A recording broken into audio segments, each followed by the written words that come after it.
If you've ever been an urban explorer, you probably have at least one experience that scared you senseless. For me, it was a few weeks ago. I've tried to not think about it, tried to pretend it happened differently. Well, that and the fear of something else happening after the fact kept me on edge for a couple of weeks. Now, I think I'm out of the woods. No pun intended. You see, I'm not so much an urban explorer as I am a rural explorer. I live in the deep south, far away from any large cities with old buildings. However, there are ghost towns and ruins and woods all over, worth checking out if you're ever down here. On this particular day, I was driving home from a relative's house and my GPS had turned me around. I wound up on a one-lane dirt road, looking for an opportunity to make a U-turn. It was after a few minutes that I came across what looked like a dirt driveway.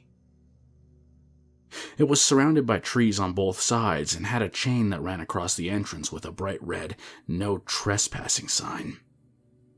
I couldn't see too far in, but it looked unused for some time. I lit up. I got out and dropped the chain. From there, I drove onto the path and rehung the sign to help avoid being caught. The path was overgrown with grass and vines and lined with thick forest on either side. The ground was dusty and the skinny brown trees provided a claustrophobic feeling. Bushes and stalks of tall grass scraped my car. However, at the end of a trail was the clearing. It was a large circular field of overgrown grass. In the center of the clearing was what appeared to be a large, desolate house. The house was 2 stories tall and clearly huge for the era when it was built. The windows and doors were all boarded up on the first floor. The whole thing had a nasty gray-brown stain from the years of elemental exposure, but you could see that it was beautiful in its prime. I imagine the place had been abandoned for some time. There was no sign of electricity being run from the main roads, and there was no sign of modern appliances being outwardly installed, and there was a rusty pump out front. By the architecture, it looked like a brothel one would see in old Main Street towns, but there were no signs of any other buildings for miles. I approached the creaky and rotted front porch, looking for a way in, and I found one of the boards loose on the front downstairs window. I peered inside for a long time before deciding to enter. The smell of rot and musty wood blasted my nostrils. I had smelled it enough times to just ignore it. I was more concerned of chemical smells or cigarettes, which indicated someone was there. But there was none of this. The entire bottom floor was bare. There was no furniture, no kitchen, not even walls apart from the necessary pillars. The entire main floor was just bare wood and dust and what looked like mud and other gunk in various states of decay. There was a main staircase leading to a second floor. It had several rooms and hallways going in both directions out of sight of the main floor. From the looks of it, this place may have been an inn. I pulled the board back as quietly as possible since I always want to be subtle. You never know if a cop is in earshot, even in the most abandoned of places. I crept through the window and dropped in. Dust was immediately kicked up, and I got a better view of the debris all over the floor. Wood and rocks and housing materials all shattered and scattered about. I looked around from my now better vantage point. There was some light trickling in from holes in the roof and the non-boarded upstairs windows. They faced the front of the house and were a rich maroon-stained glass. They cast a deep red tint in contrast to the beams of yellow. I then realized something about the house I might not have initially noticed. The bottom half of the staircase was gone. It looked like it could have been smashed away. The gap to the floor was probably the height of an average man. I could jump there, but I wanted to see the downstairs first and make sure I was clear. I watched my steps carefully as I made my way to an alcove room, which was probably a sitting area. When I was there, I saw something else I'd missed. At the back of the alcove was a doorway leading downstairs. It must have been a basement or cellar of some sort. It was pitch black from the frame onward. I reached for my phone and cursed under my breath. It was still on the charger in my car. I guess because there was no service and I stumbled upon this place during the daytime that I didn't even think to grab it. I turned to go to the opposite direction towards the empty kitchen room. I was almost there when I heard an unmistakable noise. Footsteps. They sounded like a pair of heels or dress shoes coming in rapid succession, growing louder as they reached the doorway. It was out of my line of sight, as the alcove curved out its own corner. There was no way to see it, well, until it emerged. At first, my brain wouldn't comprehend it. A dog? A bear? No. What am I seeing? Oh, God, I muttered. From the corner emerged a massive, hairy monstrosity. It was the tusks that gave it away first. This was a boar. A huge, black, and rancid-smelling boar. And by the looks of it, he must have easily doubled me in size. His tusks were long, and bits of his matted, wiry hair gave way to deep scars. It turned to face me. Now, if you've never encountered a boar in the wild, they can vary in size. However, they're all dangerous. They have sharp teeth, a violent charge, and will most likely consume you if they're hungry enough. These things are the demons of the forest, and I'd never seen one apart from in tree stands or mounted as trophies. This one towered above all of those. I sucked in air, waiting for a reaction. It bent, snorted hard, and planted its feet. In a split second, I knew that my only safe bet was a clean jump to the staircase. I bolted to the right as the beast charged. Its tusk nearly pierced my leg as I jolted away. I took one running leap, and my arms connected enough to pull myself up. I rolled up a few extra steps and heard its hooves slamming the wood below me. It was shrieking and snorting and kicking up dirt and debris in a fit of rage. That's when I started laughing. It wasn't a good-natured laugh, but a panic attack manifested in the form of mania. It stopped after a short spell. I then took a deep breath and continued up the staircase. At this point, I was going to have to wait until the commotion downstairs ceased to find an exit. The banister at the top of the staircase extended to a wall in both directions, and from there, it was a hallway with rooms on both sides.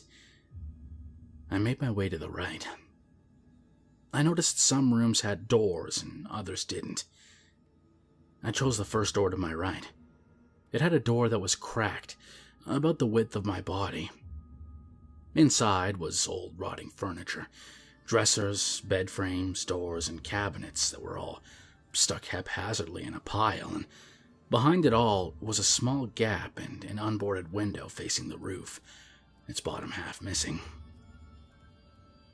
I was standing in the doorway when I heard a noise that made my blood run cold. A creak. A long, drawn-out, ominous creak. The mild scare was then punctuated with nauseous fear by the sound of a muffled cough.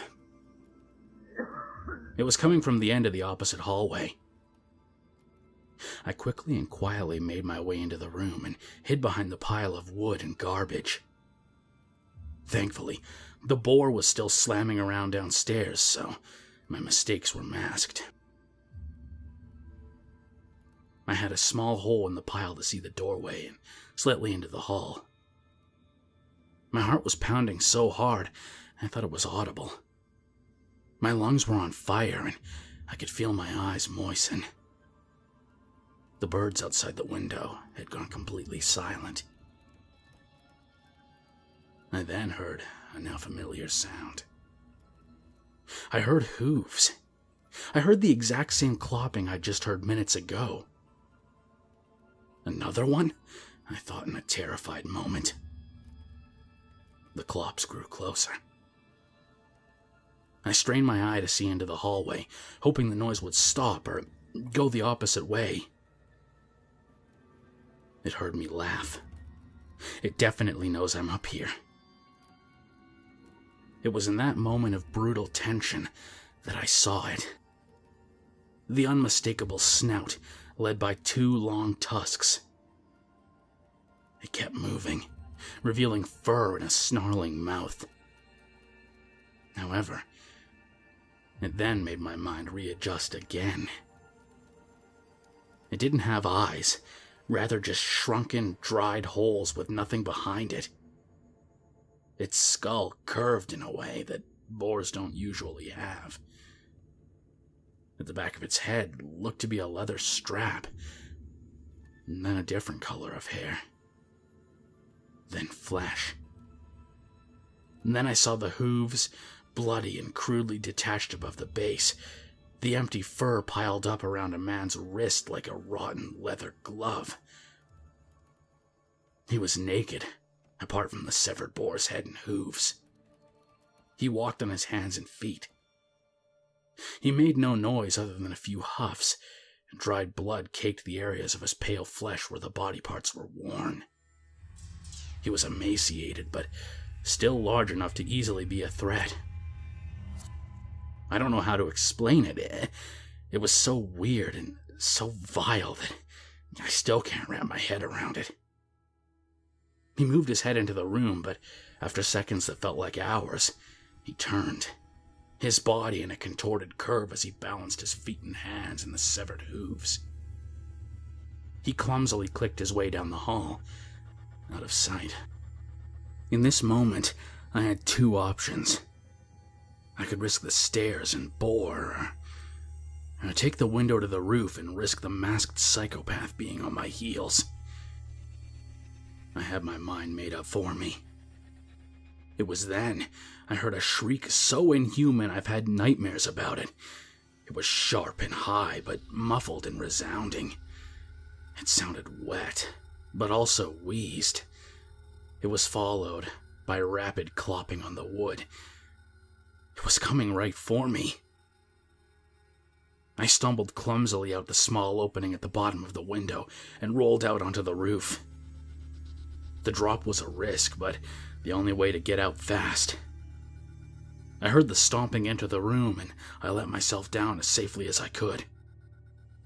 By some miracle, I rolled onto the ground with nothing worse than having the wind knocked out of me. Without turning back, I scrambled to my feet and bolted for my car. As I opened the door, I heard the shriek again. I heard the monster downstairs slamming into the front door. I heard the creature upstairs slamming into the window and screaming its putrid lungs out. Without looking back, I slammed my car into ignition and sped off. I skidded through the grass towards the path. I ripped down the post, holding the chain as my car burst back onto the dirt road. I raced back the way I came and found my way home in a shaking panic that lasted for hours. And I spent that night wide awake. That was the end of it, although I don't really get it. I don't get why a person would live in such squalid conditions, to live out a fantasy that makes sense only in their mind. I don't know. What I do know is if you do this stuff in the country, just be prepared. You may not meet a gang member or a drug dealer or a junkie, but you may meet something far more dangerous. You may meet something that defies all reason. You may meet something that would eat you alive.